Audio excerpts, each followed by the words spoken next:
రాజుల మొదటి గ్రంథము 5వ అధ్యాయము. మందిర నిర్మాత సొలొమోను. మందిర నిర్మాణమునకు సన్నాహములు. తూరు రాజైన హీరాము దావీదునకు ఆప్తమిత్రుడు. హీరాము దావీదునకు బదులుగా సొలొమోను రాజయ్యనని విని అతని దగ్గరకు రాయబారులను పంపెను. సొలొమోను హీరామునకు సందేశము పంపి, మా తండ్రియకు దావీదు ప్రభువునకు మందిరము నిర్మింపలేకపోయెను. చుట్టుపట్లనున్న శత్రువులతో పోరాడి ప్రభు కృప వలన వారిని గెలుచుటతోనే ఆయన కాలమంతయు చెల్లిపోయెను. కాని ఇప్పుడు ప్రభువు మా దేశపు సరిహద్దులందెల్లా శాంతిని నెలకొల్పెను. నాకు శత్రువులు లేరు, ఇక ఏ కీడులను కలుగవు. నీ తరువాత నేను నీ కుమారుని సింహాసనము ఎక్కింతును, అతడే నాకు దేవాలయము కట్టును అని ప్రభువు మా తండ్రికి మాట ఇచ్చెను. కావున నేను ఇప్పుడు మా దేవుడైన ప్రభువునకు మందిరము నిర్మింప నిశ్చయించుకొంటిని. నీవు నా కొరకై లెబానోనున ఎదుగు దేవదారులను నరికింపవలయును. నా సేవకులు నీ సేవకులతో కలిసి పనిచేయుదురు. నీ పనివారికి నీవు నియమించిన వేతనములు నేను చెల్లింతును. నీ పనివారగు సీదోనీయుల వలె చెట్లు కొట్టగల నేర్పరులు మా వారిలో లేరు అని చెప్పించెను. సొలొమోను వర్తమానము విని హీరాము మిక్కిలి సంతసించి, మహాజాతిగా విస్తరిల్లిన దావీదు ప్రజలను పరిపాలించుటకై అతనికి వివేకవంతుడైన కుమారుని ప్రసాదించిన ప్రభువునకు స్తుతి కలుగునుగాక అని అనెను. అతడు, నీ సందేశము అందినది. నీవు కోరినట్లుగానే దేవదారులను సరళ వృక్షములను కొట్టింతును. మా పనివారు కలపను లెబానోను నుండి సముద్ర తీరమునకు చేర్చెదరు. దూలములను తెప్పలు కట్టి నీవు కోరుకున్న తావునకు పంపెదరు. అచట మా పనివారు తెప్పలను విప్పగా నీ పనివారు కొయ్యను కొడిపోవచ్చును. నీవు మాత్రము మా పనివారికి భోజన సదుపాయములు అనర్పుము అని సొలొమోనుకు బదులు మాట పంపెను. ఈ రీతిగా హీరాము సొలొమోనుకు కావలసినంత దేవదారు సరళ వృక్షముల కలపను సరఫరా చేసెను. సొలొమోను హీరాము పనివారికి ఏటేటా 1,00,000 కుంచముల గోధుమలను 1,10,000 సీసాల అచ్చమైన ఒలీవు నూనెను పంపించెను. ప్రభువు తాను వాగ్దానము చేసినట్లే సొలొమోనునకు వివేకము వసగెను. సొలొమోనునకు హీరామునకు పొత్తు కుదిరెను. వారిరువురు వడంబడిక కూడా చేసుకొనిరి. సొలొమోను ఇశ్రాయేలీయుల నుండి 30,000 మంది వెట్టి చాకిరీ చేయి వారిని ప్రోగు చేసి అదోనీరామును వారికి అధిపతిని చేసెను.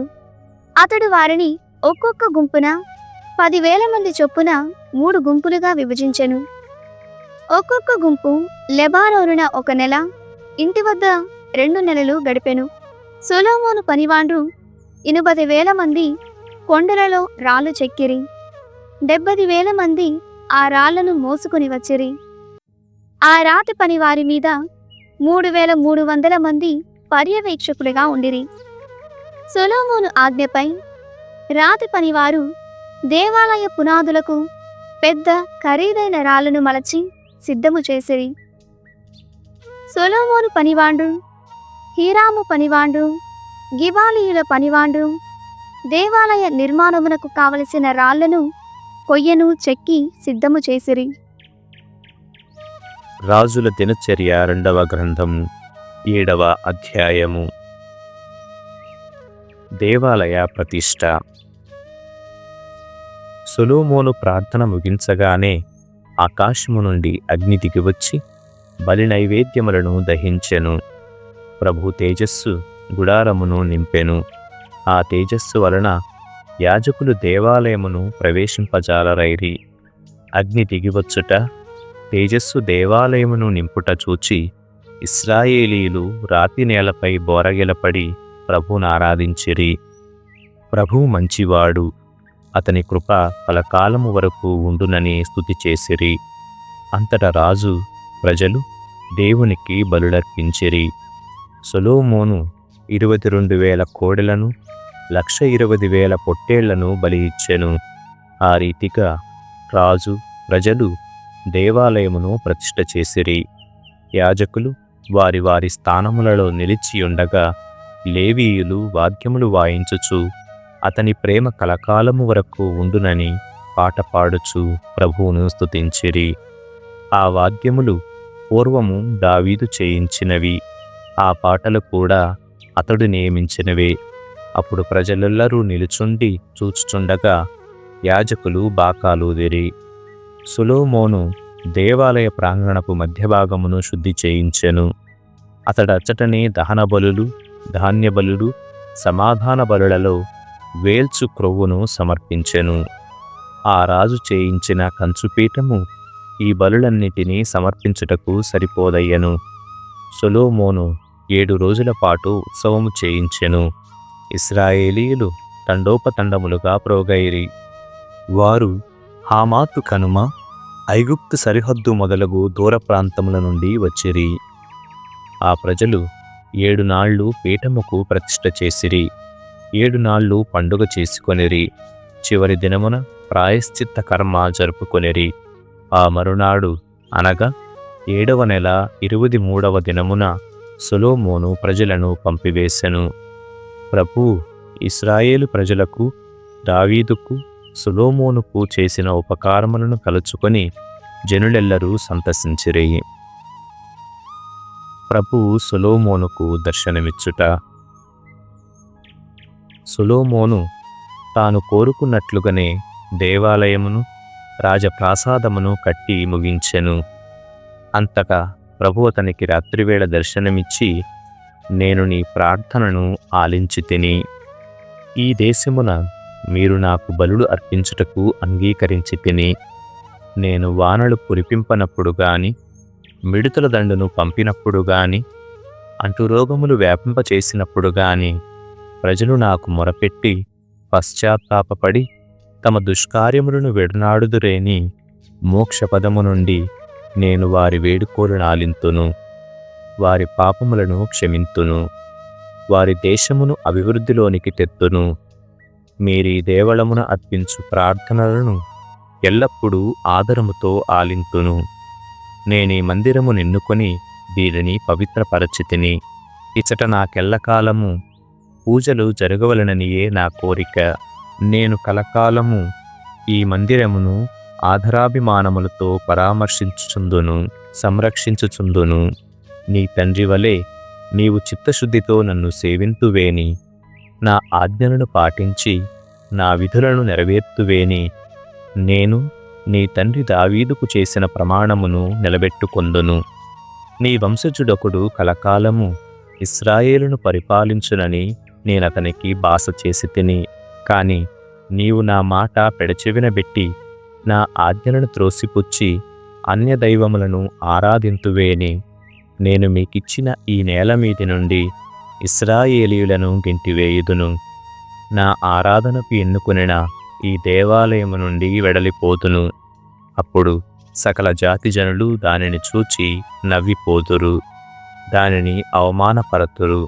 ఇప్పుడు ఈ దేవాలయముకు ఇంతటి కీర్తి అబ్బినది. కాని అప్పుడు ఇటు పోవు బాటసారులెల్లరూ దీనిని చూచి విస్తుపోయి, ప్రభువు ఈ దేశమును, ఈ దేవాలయమును ఇట్లు ధ్వంసము చేయనేలా అని ప్రశ్నింతురు. ఆ ప్రశ్నకు ప్రజలు, ఇశ్రాయేలీయులు తమ పితరుల దేవుని, తాము ఐగుప్తు నుండి తోడ్కొని వచ్చిన ప్రభువును విడనాడిరి. అన్య దైవములను ఆశ్రయించి వారికి సేవలు చేసిరి.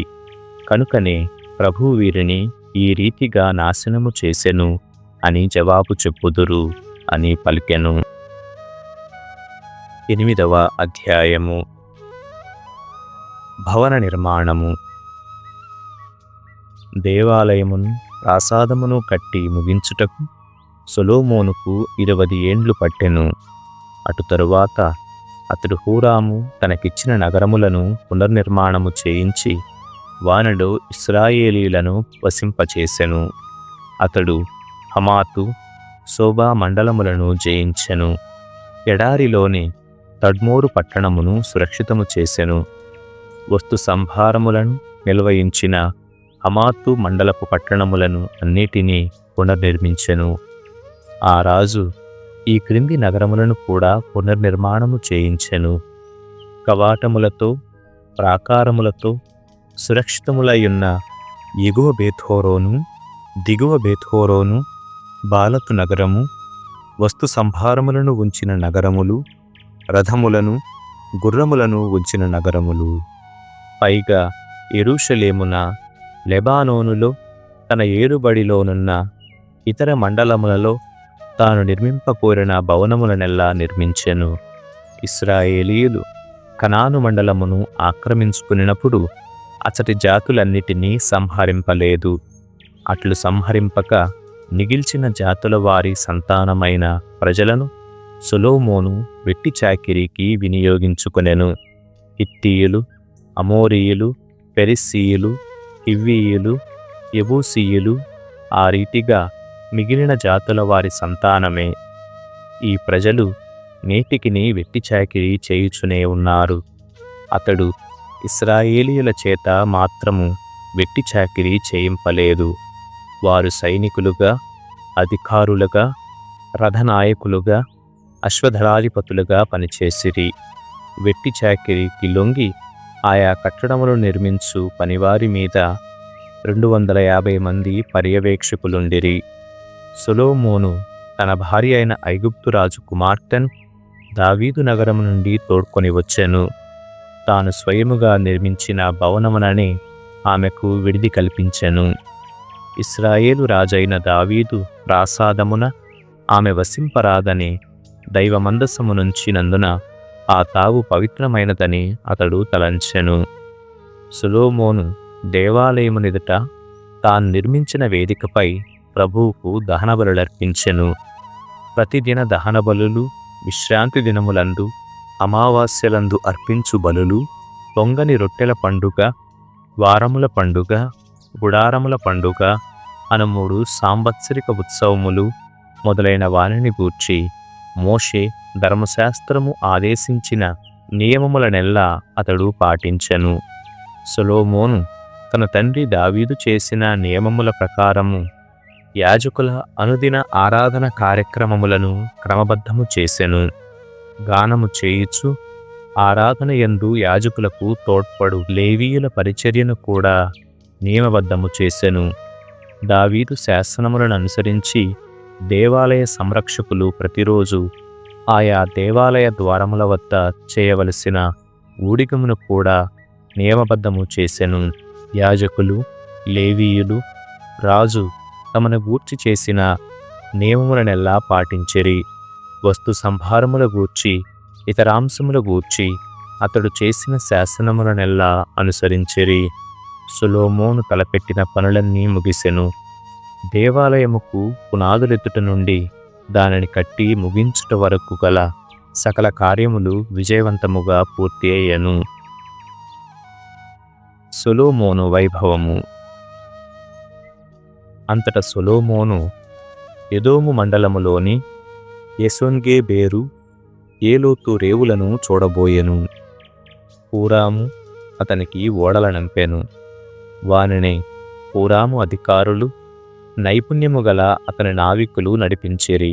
వారు సొలొమోను నావికులు కలిసి ఓఫీరు మండలముకు వెళ్ళి అచట నుండి 16 బారువుల బంగారము కొని తెచ్చిరి. 66వ కీర్తన. ప్రభుని స్తుతింపుడు. సకల జనులారా ఆనందనాదముతో ప్రభుని స్తుతింపుడు. కీర్తనలు పాడి అతని దివ్యనామమును మహిమపరపుడు. మీ స్తుతులతో అతనికి కీర్తిని ఆపాదింపుడు. నీ కార్యములు అద్భుతమైనవి. నీ మహాబలమును చూచి శత్రువులు నీ ముందట వంగి దండము పెట్టుదురు.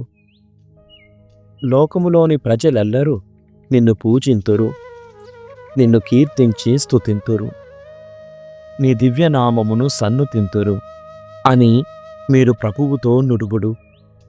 రండు, ప్రభువు క్రియలను గమనింపుడు.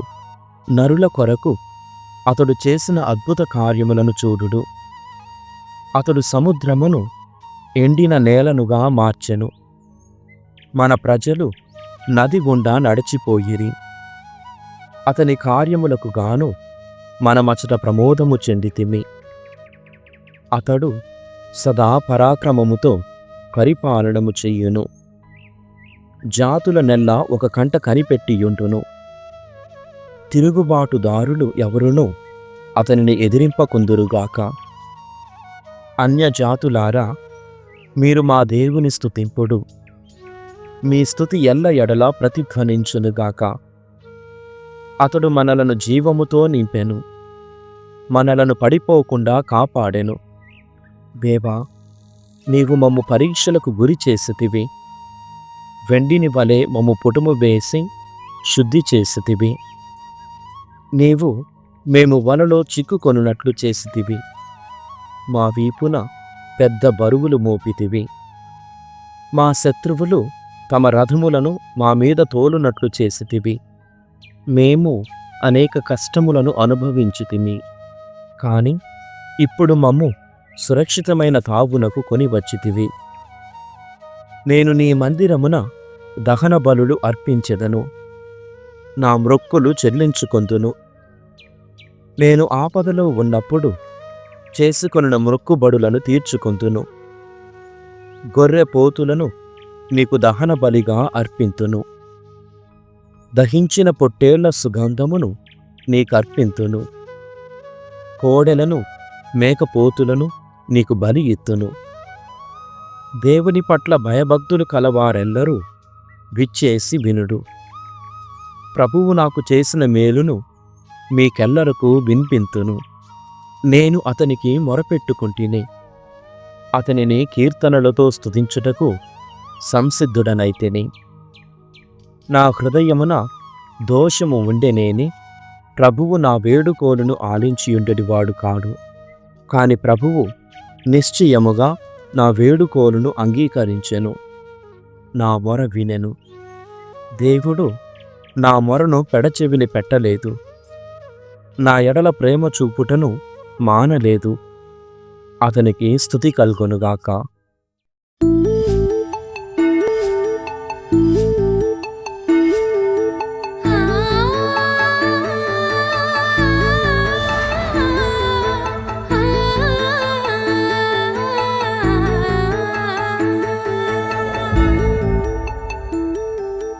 కారుణ్య